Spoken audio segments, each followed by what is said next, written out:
Ogai marazimio la umoja wan Kanyalancha la mulodinga okwedo tend kanise moko kuom loko ng'egi ne weche maricho matimore pacho ka kamoko kuom kanise chiwo thuolo ne josiasa mondo mi oti kod ute lamo yor siasa. Raila loso kano yuore lamo e kanisa mar ACK Nyamira mantiere Bonde County Masia. Simfros Okinda ntiere kod ler mar wachno. Mana kaka jokristo mamoko, Raila bende ne oyudo thuolo mar yuore chokruok mar odiechieng' Christmas. Kaka uno ne oyuore kanisa Anglican ma Nyamira mani Bondo e County Masiaya. E thuolono mare mar twak, Raila oseo jodolo masani obedo e opara manyime e rwako josiasa e kanisa kendo rocho ndhadho mar lemo karanyisi en donjruok mar jodolo weche mag yiero mapacho ka kendo ma okone chwe miyo jokenya ok yud ratiro maggi. And the church should stand firm against injustice. I will not actually give a blanket criticism to the church. But we're seeing, for example, church leaders associating themselves with the injustice. Raila kwayo bende kanise mondo bed kaka ranyisi maber e konyo jokenya yudo ratichgi.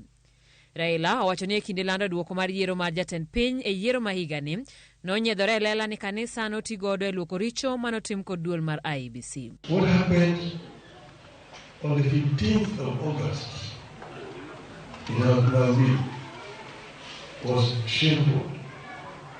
When you saw the judge standing in front of cameras and trying to sanitize a very flawed process. Bende okwero jotelo mapacho ka masiko dhie ute lamo mar lando chenro mag siasa kowacho ni kanisa ok en kar rango tije ma piny owacho timo. Church will not be used as a political platform. We never go to the churches to portray politics. But yes, you have today the top leadership in the country. Every Sunday this church, the church shouting at us, oh, the government has done this, the government is doing this. Government programs should be given in government offices. Raila nochopo nyasi no gi jotelo mamoko kamoting'o min ode Aida Odinga, Gavana Masiaya James Orengo, Senator Masiaya Oburu Oginga, Gavana machon Masiaya Cornel Rasanga, Jaod bura ma County ma Kisumu Ruth Odinga e kind jotelo mamoko.